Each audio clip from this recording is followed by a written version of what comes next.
Welcome to pharma concept. दोस्तों देखिए, आज का जो हमारा टॉपिक है वो फार्मास्यूटिक्स का ही है और इस टॉपिक का नाम है कैप्सूल। देखिए, अगर आपके कोई भी मित्र फार्मा कंसेप्ट पे हमारे एप्लीकेशन पे क्लासेस ज्वाइन करना चाहते हैं, जहाँ पे आपको लाइव क्लासेस, रिकॉर्डेड क्लासेस, साथ ही साथ test series and PDF notes सभी चीजें अवेलेबल है। अगर आप किसी भी कंपटीशन एग्जाम की तैयारी कर रहे हैं, चाहे वो फार्मासिस्ट एग्जाम हो, जीपेट एग्जाम हो या फिर ड्रग इंस्पेक्टर एग्जाम हो, तो उन्हें बोलिएगा कि हमारा ऐप डाउनलोड करके गूगल प्ले स्टोर से हमारा ऐप फार्मा कंसेप्ट डाउनलोड करके वहां पे इन सभी को ज्वाइन कर सकते हैं। और अभी वहां पे अलग अलग ऑफर कोड चल रहे हैं जिसमें आपको लगभग 40% डिस्काउंट तक भी मिल सकता है हर एक कोर्सेज में। तो उन्हें जरूर ज्वाइन करें। तो चलिए आज शुरू करते हैं आज का टॉपिक, जिसका नाम है फार्मास्यूटिक्स का ही कैप्सूल। देखिए, अगर हम बात करें कैप्सूल्स के बारे में, तो कैप्सूल एक प्रकार की सॉलिड यूनिट डोजेज फॉर्म है जिसके अंदर मेडिकामेंट एनक्लोज रहती है। किसके अंदर? जिलेटिन की सेल्स के अंदर। ये जिलेटिन की सेल्स हार्ड जिलेटिन सेल्स भी हो सकती है या फिर सॉफ्ट जिलेटिन सेल भी हो सकती है। और इसी के आधार पर हम हार्ड जिलेटिन कैप्सूल या फिर सॉफ्ट जिलेटिन कैप्सूल अलग अलग कैप्सूल के नाम देते हैं। देखिए, ये प्रैक्टिकली टेस्टलेस सेल होती है और ये कैसे बनती है इसके बारे में हम डिस्कस करने वाले हैं यहाँ पे। देखिए, सबसे पहले हम हार्ड जिलेटिन कैप्सूल के बारे में बात कर लेते हैं कि हार्ड जिलेटिन कैप्सूल क्या होता है। ठीक है ना। देखिए, हार्ड जिलेटिन कैप्सूल क्या करता है, जो भी आपका ड्रग है, मेडिकामेंट है, जिसके अंदर आप जिसको आप इसमें जिलेटिन की सेल्स में एनक्लोज करते हैं, तो जो ड्रग या मेडिकामेंट है उसके टेस्ट और ऑर्डर को ये मास्क कर देता है। यानी अगर मान लो बीटा टेस्ट की कोई ड्रग है, उसका पंजेंट ऑर्डर है, तो उसको मास्क कर देगा और वो कैप्सूल सेल्स के अंदर एनक्लोज हो जाएगी आपकी ड्रग। देखिए, जो भी आपके सॉलिड सब्सटेंसेस है उनके लिए ये सूटेबल है, उनको फिल करने के लिए सबसे सूटेबल मानी जाती है कौन सी? Hard gelatin capsule. इसके अलावा दोस्तों, ये कोई भी एक्सट्रीमली सोल्यूबल मटेरियल है जैसे कि पोटेशियम क्लोराइड, उनके लिए सुटेबल नहीं माना जाता है। देखिए, किसके लिए सुटेबल माना जाता है? जो भी सॉलिड सब्सटेंसेस होते हैं उनके लिए हार्ड जिलेटिन कैप्सूल को सुटेबल माना जाता है। जो भी आपके सोल्यूबल मटेरियल होते हैं उनके लिए ये सुटेबल नहीं है। इस चीज का आप ध्यान रखें, केसीएल वगैरह के लिए सुटेबल नहीं है क्योंकि ये एक्सट्रीमली सोल्यूबल मटेरियल है, उनके लिए ये काम में नहीं आता है। सॉलिड सब्सटेंस के लिए ये उनको फिलअप करने के लिए काम में आता है। देखिए, इसके अलावा जो भी एफ्लोरेसेंट सब्सटेंस है या फिर हाइग्रोस्कोपिक है जो कि मॉइस्चर को एब्जॉर्ब कर लेते हैं, या फिर डेलिक्विसेंट मटेरियल है। देखिए, डेलिक्विसेंट का मतलब क्या हुआ? ऐसे मटेरियल जो कि मॉइस्चर को एब्जॉर्ब करने के बाद में लिक्विफाई हो जाए, कंप्लीटली क्या हो जाए, लिक्विड स्टेट में चेंज हो जाए, तो उनको हम बोलते हैं डेलिक्विसेंट। और हाइग्रोस्कोपिक यानी कि जो मॉइस्चर को एब्जॉर्ब कर ले और उसमें थोड़ी सी नमी आ जाए, उसको हम हाइग्रोस्कोपिक बोलेंगे, है ना। तो जो भी हाईली एफ्लोरेसेंट है, हाइग्रोस्कोपिक है या डेलिक्विसेंट मटेरियल है, तो वहां पे क्या होगा, जो जिलेटिन की सेल्स है वो ब्रिटल हो जाएगी, टूट जाएगी। इसलिए उनके लिए भी ये सुटेबल नहीं माने जाते हैं। ये मेनली किसके लिए सुटेबल माने जाते हैं? सॉलिड सब्सटेंस के लिए। कौन सी चीज की बात कर रहे हैं हम? हार्ड जिलेटिन कैप्सूल की यहाँ पे बात कर रहे हैं। इसके अलावा जो भी आपका कंसंट्रेटेड सॉल्यूशन है, जिसको अगर मान लो यूज करने से पहले डाइल्यूट करना जरूरी है या फिर डाइल्यूशन करके ही हम उसको काम में ले सकते हैं, तो उन सब्सटेंस को जो कि डाइल्यूट करने के बाद ही काम में लिए जाते हैं, उनको हम कैप्सूल्स के रूप में काम में नहीं ले सकते। तो देखिए, the concentrated solution which require previous dilution are unsuitable because if administered as such this lead to irritation in the stomach. अगर मान लो अगर अपन उसको कैप्सूल में डाल के डायरेक्टली काम में ले लें और वो कैप्सूल स्टोमक में जाके उसकी कैप्सूल की सेल डिसॉल्व हो जाए और वो directly as such concentrated form में रिलीज हो जाए, तो हमारे स्टोमक की जो सेल वाल है, स्टोमक की जो वाल है, उस वाल को ये इरिटेट कर सकता है। इसीलिए हम कभी भी कंसंट्रेटेड सॉल्यूशन को जो कि अनसुटेबल है, जिनको हमें डाइल्यूट करना जरूरी है, उनको हम कैप्सूल्स के अंदर पैक करके नहीं दे सकते हैं। तो इन सभी चीजों के लिए हम नहीं दे सकते हैं कैप्सूल्स में। हम किसे दे सकते हैं? सॉलिड सब्सटेंस को फिल कर सकते हैं हार्ड जिलेटिन कैप्सूल में। इस चीज का आप ध्यान रखें। देखिए, अब जो कैप्सूल की सेल है वो हम जिलेटिन की ही बनाते हैं। इसका क्या रीजन है? देखिए, इसके पीछे भी काफी रीजन है। सबसे पहली बात तो ये नॉन टॉक्सिक होती है, ठीक है ना। ये टॉक्सिक नहीं होती है, हार्मलेस होती है। साथ ही साथ ये रेडिली सोल्यूबल हो जाती है बायोलॉजिकल फ्लूइड्स में एट बॉडी टेम्परेचर, यानी 37 डिग्री सेल्सियस का जो हमारा बॉडी टेम्परेचर है अप्रोक्सीमेटली, उसमें ये जो भी बायोलॉजिकल फ्लूइड्स है उसके अंदर इजीली सोल्यूबल हो जाती है और वहां पे जो भी इसके अंदर मेडिकामेंट एनक्लोज रहती है उसको ये बाहर रिलीज कर देती है। इसके अलावा ये गुड फिल्म फॉर्मिंग मटेरियल भी है, फिल्म फॉर्मिंग मटेरियल बनाता है बहुत ही अच्छा, ठीक है ना। इसके अलावा जो जिलेटिन होता है वो नेचुरल ओरिजिन का होता है और ये हाइड्रोलाइसिस से प्रिपेयर किया जाता है। जो भी कोलेजन प्रोटीन्स है, कोलेजन प्रोटीन्स है, जो कनेक्टिव टिश्यू प्रोटीन्स है, उसी से ये प्रोड्यूस किया जाता है, प्रिपेयर किया जाता है, जो कि कनेक्टिव टिश्यू से प्रोटीन है एक प्रकार का। और ये जनरली एनिमल बोन या फिर एनिमल की स्किन से प्रिपेयर किया जाता है। देखिए जिलेटिन जो नेचुरल ओरिजिन में है, ये कोलेजन के हाइड्रोलाइसिस से प्रिपेयर किया जाता है एनिमल बोन और एनिमल स्किन के थ्रू। अब देखिए जिलेटिन कौन कौन से टाइप्स के होते हैं, क्या क्या होते हैं, इसके बारे में हम डिस्कस करने वाले हैं। सबसे पहले देखते हैं hard gelatin capsule shell. Hard gelatin capsule की सेल में जो जिलेटिन होता है काम में लिया जाता है, उसमें दो तरीके के जिलेटिन काम में लिए जाते हैं, जिलेटिन ए और जिलेटिन बी। देखिए यहाँ से क्वेश्चन पुटअप होता है एग्जाम के अंदर। जिलेटिन के टाइप्स, सबसे पहला हो गया जिलेटिन ए, जो कि एनिमल स्किन से ऑब्टेन किया जाता है। कहाँ से ऑब्टेन किया जाता है? एनिमल स्किन से। और इसका आइसोइलेक्ट्रिक पीएच 9 होता है। कितना होता है? 9। नेक्स्ट है जिलेटिन बी, जो कि एनिमल बोन से ऑब्टेन किया जाता है और इसका आइसोइलेक्ट्रिक पीएच 4.7 होता है। देखिए आइसोइलेक्ट्रिक पीएच इन दोनों का पूछा जाता है एग्जाम में, इस चीज का आप ध्यान रखें। जिलेटिन ए का आइसोइलेक्ट्रिक पीएच 9 है और जिलेटिन बी, देखिए बी फॉर बोन, इसका ध्यान रखें। बी फॉर बोन, बी कहाँ से ऑब्टेन किया जाता है? बोन से। और ए कहाँ से किया जाता है? स्किन से। और बी फॉर बोन है और इसका आइसोइलेक्ट्रिक पीएच 4.7 है, इस चीज का आप ध्यान रखें। ये हार्ड जिलेटिन कैप्सूल सेल्स की बात कर रहे हैं, जो कि जिलेटिन ए और जिलेटिन बी से बनी हुई होती है। इसके अलावा जो इंग्रेडिएंट होता है हार्ड जिलेटिन कैप्सूल सेल में, वो होता है टाइटेनियम डाइऑक्साइड। देखिए ये भी कई बार एग्जाम में पूछा गया है। टाइटेनियम डाइऑक्साइड यहाँ पे ओपेसिफायर के रूप में काम करता है, ओपेक बनाता है कैप्सूल को। It is used as opacifier. यहाँ पे कई बार क्वेश्चन पूछा गया है कि कौन सा सब्सटेंस ओपेसिफायर के रूप में काम आता है, यानी जो कैप्सूल्स को व्हाइट या फिर ट्रांसलूसेंट टाइप का बनाता है। कई बार आपने देखा होगा कैप्सूल को अगर अपन बाहर से देखते हैं तो उसके अंदर जो ग्रेन्यूल्स होते हैं वो हमें बाहर से ही दिखाई देने लग जाते हैं कि अंदर किस तरीके के कलर्ड ग्रेन्यूल्स हैं। तो उसकी जो ओपेसिटी है वो कौन प्रोवाइड करता है? टाइटेनियम डाइऑक्साइड की वजह से ही उसके अंदर ओपेसिटी प्रोवाइड होती है। थोड़ा सा वो व्हाइट कलर का या फिर ट्रांसलूसेंट कलर का ट्रांसलूसेंट हो जाता है, सेमी ट्रांसलूसेंट, जिसके अंदर हम इजीली आर पार उसमें देख सकते हैं। देखिए इसकी जो सेल है, कैप्सूल की सेल, वो जनरली माउल्ड पिन मेथड से प्रिपेयर की जाती है या फिर सेंट्रीफ्यूगल कास्टिंग मेथड से प्रिपेयर की जाती है। तो कैप्सूल की सेल है वो माउल्ड पिन मेथड से या फिर सेंट्रीफ्यूगल कास्टिंग मेथड से प्रिपेयर की जाती है। दोस्तों अगर हम कैप्सूल की साइज और उसकी कैपेसिटी की बात करें, यानी कौन से कैप्सूल में कितनी कैपेसिटी रहती है, तो सबसे जो लार्जेस्ट साइज का कैप्सूल होता है उसको हम बोलते हैं 000 साइज का कैप्सूल। ये लार्जेस्ट साइज का कैप्सूल है, इस चीज का ध्यान रखें। कई बार एग्जाम में पूछा जाता है कि इनमें से कौन सा सबसे लार्जेस्ट कैप्सूल है, तो ये आपको ध्यान रखना है 000 साइज का जो कैप्सूल है दैट इज लार्जेस्ट। और ये जनरली कहाँ काम में लिया जाता है? जो वेटरनरी पर्पज होता है वहां पे इसको काम में लिया जाता है।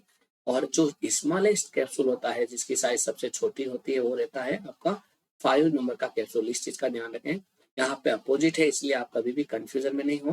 5 नंबर का कैप्सूल, जो जिस कैप्सूल की साइज 5 है दैट इज स्मॉलेस्ट, और जिस कैप्सूल की साइज 000 है वो सबसे लार्जेस्ट है। देखिए अगर हम इसकी कैपेसिटी देखें तो 000 कैप्सूल में 137 ml तक का वॉल्यूम ऑफ वाटर फिलअप किया जा सकता है। 1.37 कर लीजिएगा इसको, 1.37 ml volume of water fill up किया जा सकता है। 00 साइज का कैप्सूल की बात करें तो इसमें 0.95 ml कैपेसिटी का वॉल्यूम ऑफ वाटर फिलअप किया जा सकता है। 0 साइज के कैप्सूल में 0.75 ml, 1 साइज के कैप्सूल में 0.55 ml वाटर की कैपेसिटी रहती है। कैप्सूल साइज 2 में 0.40 ml कैपेसिटी रहती है।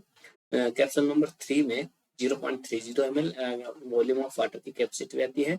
और कैप्सूल साइज 4 में 0.25 ml की कैपेसिटी रहती है। कैप्सूल साइज 5 में 0.15 ml की कैपेसिटी रहती है। तो यहाँ पे देखिए कैप्सूल नंबर 3, 2 इसकी कैपेसिटी कितनी है? एक दो बार इन दोनों की कैपेसिटी एग्जाम में पूछी भी जा चुकी है कि 3 नंबर के कैप्सूल साइज की कैपेसिटी कितनी है वॉल्यूम ऑफ वाटर की, तो वो आपको मालूम होना चाहिए। 3 के लिए 0.30 है, 2 के लिए 0.40 है। जैसे जैसे कैप्सूल की साइज 1000 ऐसे होती जाएगी, वैसे वैसे वॉल्यूम ऑफ वाटर उसमें बढ़ता जाएगा। और सबसे लार्जेस्ट कौन सा हो गया आपका 000 वाला कैप्सूल, और सबसे स्मॉलेस्ट हो गया 5 नंबर वाला कैप्सूल। देखिए इसके अलावा जो क्वेश्चन पुटअप होते हैं यहाँ से वो है मॉइस्चर कंटेंट। अगर हम मॉइस्चर कंटेंट की बात करें एम्प्टी कैप्सूल सेल्स के अंदर, देखिए कैप्सूल की सेल इस तरीके से रहती है। इस तरीके से पहला तो कैप्सूल का सेल इस तरीके से रहता है, इसके ऊपर जो पैकिंग रहती है वो इस तरीके से रहती है हल्की सी। तो जो कैप्सूल की साइज की बात करें, कैप्सूल ये है मान लो, ये यहाँ पे लॉक रहता है, यहाँ पे दोनों के अंदर जो भी मटेरियल है सॉलिड सब्सटेंस वो फिलअप हो जाता है और कैप्सूल इसके अंदर लॉक हो जाता है। लगभग इस तरीके से साइज में रहती है बिल्कुल, अगर हम छोटे से देखें तो इसको, ठीक है। तो यहाँ पे जो एम्प्टी कैप्सूल सेल के अंदर मॉइस्चर कंटेंट होती है वो 12 से लेके 15% तक रहती है। ये क्वेश्चन भी कई बार एग्जाम में आया हुआ है। ये कैप्सूल सेल से इसकी जो मॉइस्चर कंटेंट है 12 से 15% तक रहती है। अगर इससे ज्यादा मॉइस्चर कंटेंट हो जाती है तो ये लिक्विफाई हो जाएगा, और इससे कम हो जाएगी तो ये क्या होगा, एकदम ड्राई होके ब्रिटल हो जाएगा, टूट जाएगा, है ना। तो इतनी मॉइस्चर कंटेंट हमें कैप्सूल सेल के अंदर रखनी जरूरी रहती है। इसके अलावा देखिए imprinting on capsule shell is done by rotogravure process. Imprinting on capsule shell का मतलब क्या हुआ, देखिए कई बार आपने देखा होगा कि जो कैप्सूल्स की सेल है उसके ऊपर नाम लिखा हुआ रहता है, इम्प्रिंट लिखा हुआ रहता है, कुछ नाम लिखा हुआ रहेगा जैसे कंपनी का नाम या फिर ब्रांड नेम या फिर उसका साल्ट नेम, कुछ भी लिखा हुआ रह सकता है। तो वो जो लिखा हुआ रहता है इम्प्रिंटिंग होता है कैप्सूल की सेल के ऊपर, वो रोटा ग्रेवर प्रोसेस से उसके ऊपर इम्प्रिंट किया जाता है। इसके अलावा देखिए दो सेटर करके एक मशीन आती है, as slug capsule machine, or dosator या फिर स्लग कैप्सूल मशीन आती है, उसका नाम क्या क्या है, वो है जानासी, फार्मेटिक एंड मेकोफोर। और ओगर टाइप की मतलब जिसमें फ्री फ्लोइंग पाउडर रहता है, उस टाइप की जो कैप्सूल मशीन आती है वो है लिली, ओसाका एंड पेरी। ये फ्री फ्लोइंग पाउडर इसके अंदर फिलअप किया जाता है, इसे हम ओगर टाइप की कैप्सूल मशीन कहते हैं। और दो सेटर में स्लग कैप्सूल्स के अंदर फिलअप किया जाता है, जिसे हम डोसेटर टाइप की कैप्सूल मशीन कहते हैं। अगर डोसेटर टाइप की कैप्सूल मशीन की बात करें तो जानासी, फार्मेटिक और मेकोपोर कंपनी की डोसेटर टाइप की कैप्सूल मशीन आती है मार्केट में। और ओगर टाइप में बात करें तो लिली, ओसाका एंड पेरी की ओगर टाइप की मशीन मार्केट में आती है। देखिए अब हम बात करते हैं कि जब कभी भी हम कैप्सूल्स की फिलिंग करते हैं तो जब हमारा जैसे कि हार्ड जिलेटिन कैप्सूल्स हम बना रहे हैं तो ठीक है ना, तो वहाँ पे जो कितना हमें कंटेंट इसके अंदर फिलअप करना है उसका एक वेइंग किया जाता है हर एक कैप्सूल के अंदर कि इतना कंटेंट उसके अंदर होना चाहिए, ठीक है ना। तो जो कैप्सूल के अंदर जो वेइंग मशीन होती है जो एक्सरे बीम के थ्रू वेइंग करती है जो भी आपके ड्रग कंटेंट है, उस वेइंग मशीन का नाम है रोटावे। क्या नाम है, रोटावे। रोटावे कहाँ काम आती है, कैप्सूल वेइंग मशीन की तरह काम आती है, और ये एक्सरे बीम पर डिपेंड है ना। इसका जो प्रिंसिपल है वो एक्सरे बीम पर डिपेंड है। इसी तरीके से एक और वेइंग मशीन आती है जिसका नाम है वेरिकेप 1200 मशीन। ये भी आपकी कैप्सूल वेइंग मशीन है, वेरिकेप 1200 मशीन। इसके अलावा देखिए कई बार क्या होता है कि मान लो जब कैप्सूल की फिलिंग हो रही है और उसके अंदर कंटेंट है वो पैक्ड हो गया है, फिर अचानक से वो आगे की तरफ मशीन में जा रहा है, तो वहां पे एक रोटो सोर्ट करके एक मशीन लगी हुई रहती है जो कि आपके लूज कैप्स, अगर मान लो कोई लूज कैप्स रह गया जिसमें प्रॉपर तरीके से वापस कैप नहीं लगा है, देखिए यहाँ पे देखिए इस तरीके से पिन वाली मशीन रहती है। ये आपका नीचे वाला बेस पार्ट रहेगा मशीन के अंदर, और यहाँ पे एकदम फिलिंग रहेगी, पहले फिलिंग रहेगी, यहाँ पे फिलिंग होगी सभी कैप्सूल्स के अंदर इतना होगा। उसके बाद में वापस एक मशीन का जो ऊपर वाला पार्ट रहेगा जिसमें अंदर इसकी केप रहेगी, सभी की केप रहेगी, वो अचानक से इसके ऊपर प्रेस करेगी और वो केप पूरी की पूरी इसके ऊपर पैक्ड हो जाएगी। तो देखिए इसमें मान लो कोई लूज केप रह गई है या फिर कोई लूज बॉडी रह गई या फिर अनजॉइंट या अनफिल्ड कैप्सूल्स रह गया है, तो उसको सॉर्ट आउट करता है, उसको बाहर निकालने वाली जो मशीन है वो है रोटोसॉर्ट, ठीक है ना। रोटोसॉर्ट का क्या काम हो गया, it remove loose caps, body और अनजॉइंट और अनफिल्ड कैप्सूल्स, उनको ये रिमूव कर देता है रोटोसॉर्ट। इस तरीके से एक मशीन आती है अरवेका की। अरबिका की क्या करती है, जैसे कि मान लो इस कैप्सूल्स को बनाते समय, कैप्सूल्स की पैकिंग करते समय कुछ पाउडर इसके ऊपर ऊपर बाहर की तरफ कुछ चिपक गया है, तो ये अरबिका की क्या करती है, उसको डस्टिंग करती है, डस्टिंग करके उसकी वापस पॉलिशिंग कर देती है उस कैप्सूल की, जैसे कि यहाँ पे कुछ भी पाउडर बाहर की तरफ नहीं रहे, है ना। तो अरबिका की मशीन आपकी डस्टिंग और पॉलिशिंग मशीन की तरह काम करती है। इसी तरीके से एक मशीन आती है रोटोफिल। रोटोफिल क्या करती है, ये जो पेलेट्स होती है छोटी छोटी इस तरीके से, इन पेलेट्स को अंदर मान लो फिलिंग करनी है अगर मान लो, तो वो रोटोफिल के द्वारा फिलअप होती है। ठीक है, तो machine use to fill pellets into hard gelatin capsule, तो वो आपकी मशीन रहेगी रोटोफिल। तो देखिए अलग अलग ये मशीन्स के नाम हैं और इनका यूज है, कौन सी मशीन कहाँ पे आती है, ये क्वेश्चन कई बार एग्जाम में पूछा गया है। रोटो वे आपका कैप्सूल की वेइंग मशीन है। वेरिकेप 1200 मशीन कैप्सूल की वेइंग मशीन है। रोटो शॉट आपका कौन सा मशीन है, जो कि लूज केप या बॉडी या फिर अनजॉइंट या अनफिट कैप्सूल्स को सॉर्ट आउट कर दे, बाहर निकाल दे, ऐसी मशीन है। अर्वेका की आपकी डस्टिंग और पॉलिशिंग में काम आने वाली मशीन है। और रोटोफिल जो भी हार्ड जिलेटिन कैप्सूल्स है उसके अंदर पेलेट्स को फिलअप करने में काम आने वाली मशीन है। अब देखिए कैप्सूल मान लो बन गया आपका, तो कैप्सूल का इवेल्युएशन टेस्ट भी किया जाता है कई बार। तो वहां पे जो इवेल्युएशन टेस्ट होता है उसमें जो पहला टेस्ट रहता है वो है कंटेंट ऑफ एक्टिव इंग्रेडिएंट, यानी एक्टिव इंग्रेडिएंट कितना है इसके अंदर वो चेक किया जाता है। अलग अलग कैप्सूल्स को ओपन करके उसमें एक्टिव इंग्रेडिएंट है उनका वेइंग किया जाता है और उसके बाद में उसका चेक किया जाता है कि कितनी मात्रा में उसमें एक्चुअल ड्रग प्रेजेंट है। ठीक है ना, अगर हम 10 कैप्सूल्स को लेते हैं रेंडमली, तो वहाँ पे जो 10 कैप्सूल्स का अगर हम कंटेंट देखेंगे एक्टिव इंग्रेडिएंट का, तो वो है ना हमेशा किस रेंज में होना चाहिए, 100 प्लस माइनस 10% के अंदर की रेंज में होना चाहिए, उससे बाहर की रेंज में नहीं होना चाहिए। इस चीज का ध्यान रखा जाता है। कंटेंट ऑफ एक्टिव इंग्रेडिएंट हमेशा 100 प्लस माइनस 10% तक की रेंज में रखा जाता है, यानी कंटेंट 90% से लेकर 110% तक अलाउ है। इससे कम होते ही वो जो कैप्सूल्स का बैच है उसको रिजेक्ट माना जाता है। तो इसके बीच में ही आपका कंटेंट होना जरूरी है। नेक्स्ट है यूनिफॉर्मिटी ऑफ वेट टेस्ट। यहाँ पे देखिए 20 कैप्सूल्स लेके ये टेस्ट किया जाता है कि उसके अंदर सभी कैप्सूल्स में जो वेट है अंदर पाउडर का वो प्रॉपर है या नहीं है। देखिए अगर मान लो कैप्सूल्स का वेट 300 मिलीग्राम से कम है, लेस देन 300 मिलीग्राम है, तो वहाँ पे 10% डेविएशन चल सकता है। और अगर मान लो कैप्सूल का वेट 300 मिलीग्राम से ज्यादा है, 300 मिलीग्राम या फिर इससे ज्यादा 300 मिलीग्राम और मोर, तो वहां पे आपका परसेंटेज डेविएशन 7.5% तक हो सकता है, यानी 7.5% की रेंज तक वो डेविएट हो सकती है, ऊपर नीचे हो सकती है। जबकि 300 मिलीग्राम से अगर कम वेट है तो वहाँ 10% से तक ऊपर नीचे उसका वेट हो सकता है, इससे ज्यादा वेट वेरिएशन नहीं होना चाहिए, ये ध्यान में। देखिए अब मान लो 20 कैप्सूल्स में अगर हम चेंज करें, तो वहां पे देखिए not more than 2 individual weight deviate from the average weight. जो भी आपका एवरेज वेट है उससे 2 से ज्यादा कैप्सूल्स इस वेट से क्या है डेविएट नहीं होने चाहिए। And by more than that percent in table, and none deviate by more than twice that percent deviation in above table. और जो भी आपके 2 कैप्सूल्स है वो जो इस रेंज से बाहर निकल रहे हैं, उनमें से कोई सा भी कैप्सूल ऐसा नहीं होना चाहिए जो उसकी डबल परसेंटेज डेविएशन है, उससे भी ज्यादा डबल में डेविएट हो रहा है, कोई भी कैप्सूल ऐसा नहीं होना चाहिए। देखिए 20 में से 2 डेविएट हो सकते हैं, 20 कैप्सूल्स अगर हम लेते हैं तो उसमें 2 इससे ज्यादा डेविएट हो सकता है। बाकी जो भी 2 डेविएट हो रहे हैं, यानी ऊपर नीचे हो रहे हैं, वो इस परसेंटेज से डबल से ज्यादा डेविएट नहीं होना चाहिए, एक चीज का ध्यान रखा जाता है। अगर इससे ज्यादा डबल डेविएट हो जाते हैं तो इसका मतलब बैच आपका फेल है। तो इस तरीके से यूनिफॉर्मिटी ऑफ वेट टेस्ट भी किया जाता है कैप्सूल्स के अंदर। इसके अलावा डिसइंटीग्रेशन टेस्ट भी किया जाता है। जो हार्ड कैप्सूल होता है वो 30 मिनट्स के अंदर डिसइंटीग्रेट हो जाना चाहिए।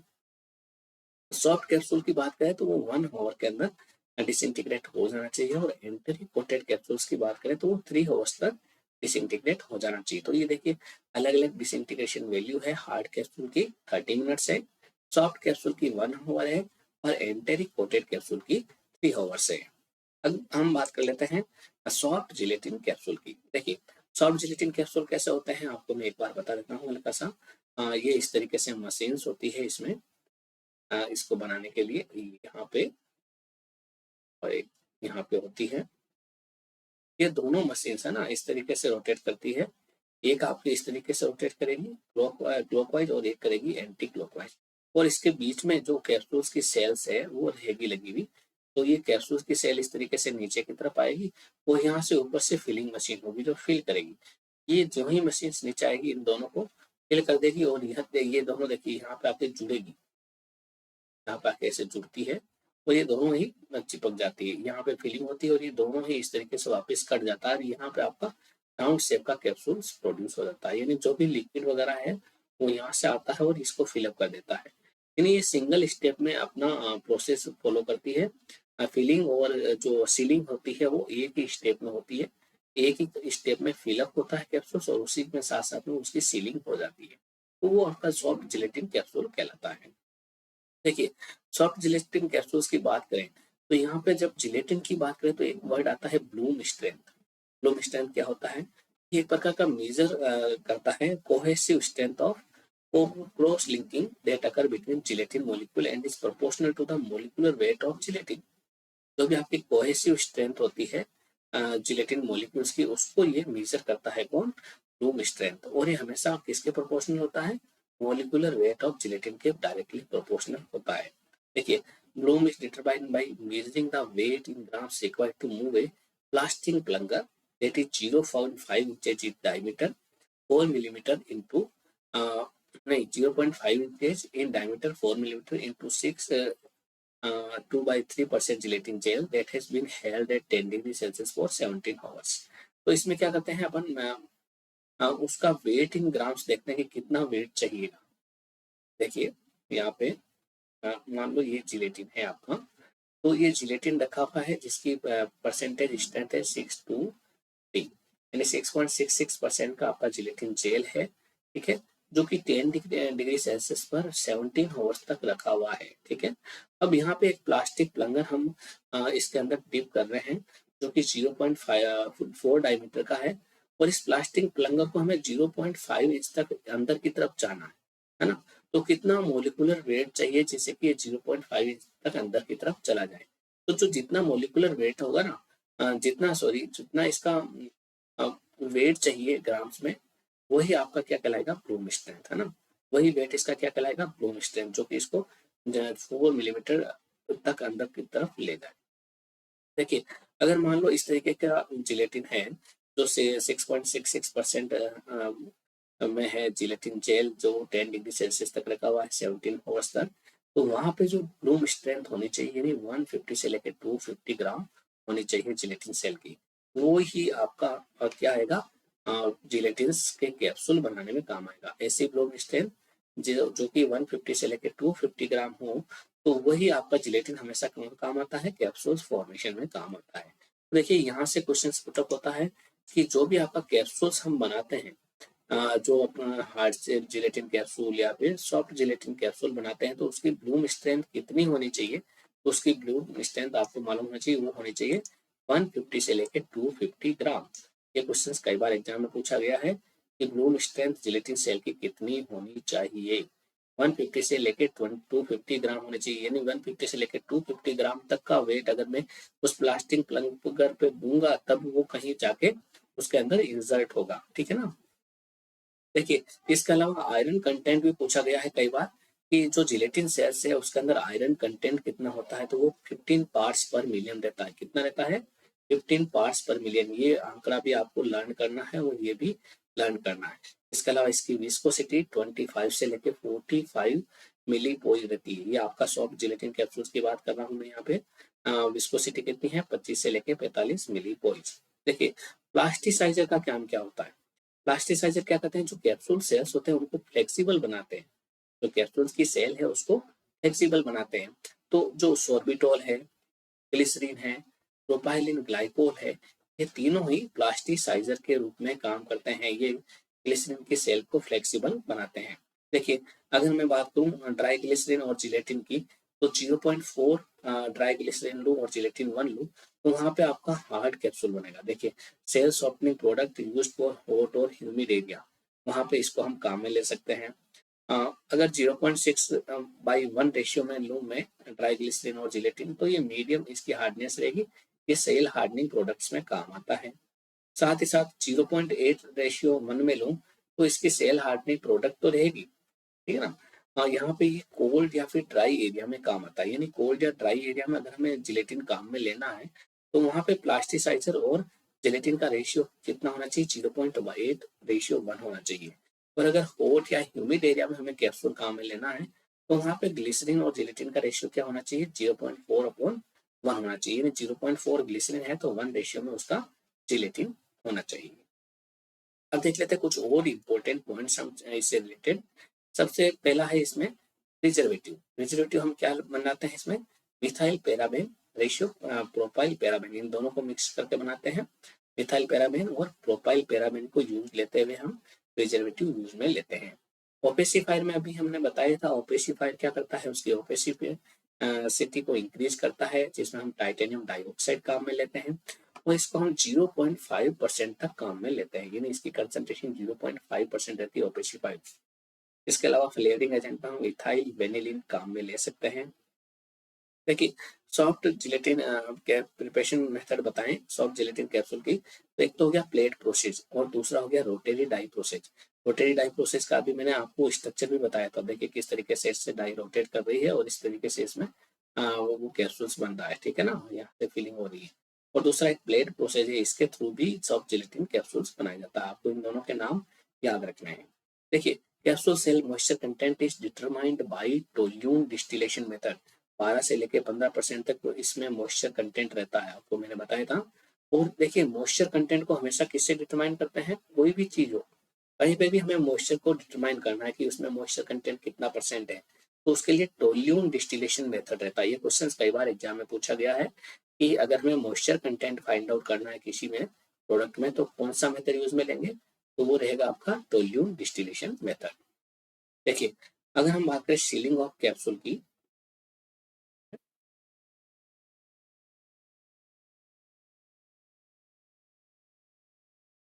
अगर हम बात करें सीलिंग ऑफ कैप्सूल की, तो sealing of capsule is done by mechanical pressure and heating of the ribbon by die roll. अगर हमें सीलिंग करनी है तो मैकेनिकल प्रेशर से या फिर हीटिंग करके हम उसको सीलिंग कर सकते हैं सॉफ्ट जिलेटिन कैप्सूल को। देखिए ये भी हमने देखा था, जो लार्जेस्ट कैप्सूल की साइज है वो कितनी है यहाँ पे, वो थी आपकी 000, है ना, और स्मॉलेस्ट कैप्सूल की साइज कितनी थी 5, ठीक है ना। Moisture content of soft gelatin capsule is 6 to 10%। तो सॉफ्ट जिलेटिन कैप्सूल की बात करें तो वो 6 to 10% है, और हार्ड जिलेटिन कैप्सूल की बात करें तो 12 to 15% है। इस चीज को आप अच्छे से ध्यान रखें। सॉफ्ट जिलेटिन कैप्सूल में मॉइस्चर कंटेंट कम रहता है, जबकि हार्ड जिलेटिन कैप्सूल में ज्यादा रहता है। ये 12 to 5% है ना, ये हार्ड जिलेटिन कैप्सूल के अंदर मॉइस्चर कंटेंट है, सॉफ्ट के अंदर 6 to 10% रहता है। देखिए lubricant is removed from the surface of soft gelatin cell during manufacturing by naphthalene spray। अगर मान लो कुछ lubricant उसके ऊपर लग गया है during manufacturing of soft gelatin capsule, तो हम नेफ्थलिन स्प्रे के द्वारा उस lubricant को रिमूव कर सकते हैं। तो ये देखिए ये तो थे आपके हार्ड जिलेटिन कैप्सूल्स और सॉफ्ट जिलेटिन कैप्सूल्स के बारे में वो चीजें जो एग्जाम में पूछी जाती है। अब हम देख लेते हैं कि कौन कौन से क्वेश्चंस कई बार रिपीट हुए हैं इससे। तो पहला क्वेश्चन है room strength of cross linked gelatin molecule is. जो भी आपका क्रॉस लिंक्ड जिलेटिन मॉलिक्यूल है, ठीक है ना, उसकी ब्रूम स्ट्रेंथ कितनी होती है। देखिए ब्रूम स्ट्रेंथ हमेशा मोलिकुलर वेट से डायरेक्टली प्रोपोर्शनल होती है, जितना मोलिकुलर वेट ज्यादा रहेगा जिलेटिन का उतना ही ज्यादा ब्रूम स्ट्रेंथ रहेगा। तो जो जिलेटिन मोलिक्यूल है उसका ब्रूम स्ट्रेंथ कितना होना चाहिए, चार ऑप्शन है आपके पास में। ऑप्शन ए है 15 से 25 ग्राम, ऑप्शन बी है 150 to 250 ग्राम, ऑप्शन सी है 75 to 100 gram and option D है नन ऑफ दिस। तो आपको इसका आंसर बताना है। देखिए आपको फिर से बता देता हूँ, अगर आप हमारी live classes, recorded classes, test series और पीडीएफ नोट्स को डाउनलोड करना चाहते हैं तो हमारे गूगल प्ले स्टोर पर जाकर हमारा एप्लीकेशन जिसका नाम है फार्मा कंसेप्ट, उसको आज ही डाउनलोड कीजिएगा और वहां पे जाके अलग अलग क्लासेज आप देख सकते हैं। हर एक जो क्लासेज है, हर एक बैचेज है, उनमें अलग अलग समय में अलग अलग परसेंटेज डिस्काउंट चलते रहते हैं। अगर आप वहां पे जाके ऑफर कोड अप्लाई करते हैं तो वहां पे आपको लगभग 40% तक भी डिस्काउंट मिल सकता है बैचेज और टेस्ट सीरीज में या फिर पीडीएफ नोट्स के डाउनलोड में। तो उसे आज ही जरूर ज्वाइन करें। ये जो डिस्काउंट है वो वेरिएबल है, कभी ये 20% भी रहता है, कभी 30 और मैक्सिमम ये 40% तक रह सकता है। तो अगर आपको कोई भी कंपटीशन एग्जाम की तैयारी करनी है, चाहे जीपेट एग्जाम हो, चाहे फार्मासिस्ट एग्जाम हो, चाहे ड्रग इंस्पेक्टर एग्जाम हो, तो आप इन बैच को जरूर ज्वाइन करें। तो देखिए यहाँ पे जो राइट आंसर रहेगा वो हम देख लेते हैं। यहाँ पे जो राइट आंसर है वो रहेगा ऑप्शन बी, यानी कि 152 लेके 250 ग्राम। अगला क्वेश्चन देख लेते हैं, question number 2, match the application of following machine in capsule processing. आपको मैच आउट करके बताने की कौन सी कैप्सूल प्रोसेसिंग मशीन कहाँ पे काम आती है। ऑप्शन ए है रोटोसोर्ट, ऑप्शन बी है रोटोवेट, ऑप्शन सी है रोटोफिल एंड ऑप्शन डी है अर्वेका की। और चार ऑप्शन दे रखे हैं, 1 रिमूव अनफिल्ड और डिफेक्टिव कैप्सूल, 2 में दे रखा है डस्टिंग एंड पॉलिशिंग में, 3 में दे रखा है वेइंग मशीन एंड 4th में दे रखा है फिल पैलेट इनटू कैप्सूल्स। तो आपको बताना है कि इनमें से कौन सा किसके साथ में मैच है।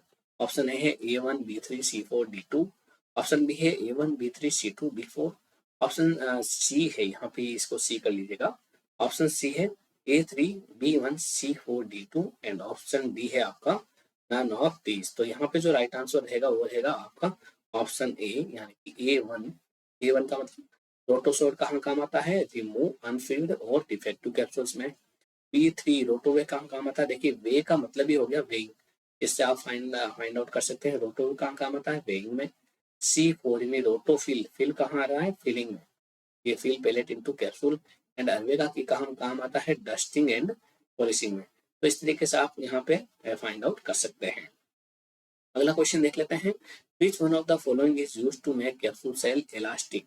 इनमें से कौन सी एक कैप्सूल सेल को इलास्टिसिटी प्रोवाइड करती है, इनमें से कौन सा सब्सटेंस इलास्टिसिटी प्रोवाइड करता है कैप्सूल सेल को। ऑप्शन है टाइटेनियम डाइऑक्साइड, ऑप्शन बी है सॉर्बिटॉल, ऑप्शन सी है अकेशिया एंड ऑप्शन डी है बेंटोनाइट। तो देखिए यहाँ पे जो राइट आंसर रहने वाला है वो रहेगा आपका ऑप्शन बी, यानी कि सॉर्बिटॉल। ठीक है, ऑप्शन बी सॉर्बिटॉल ही आपका कैप्सूल सेल को इलास्टिसिटी प्रोवाइड करता है। अगला क्वेश्चन देख लेते हैं, question number 4, the moisture content of hard gelatin capsule is. Hard gelatin capsule में मॉइस्चर कंटेंट कितना होता है।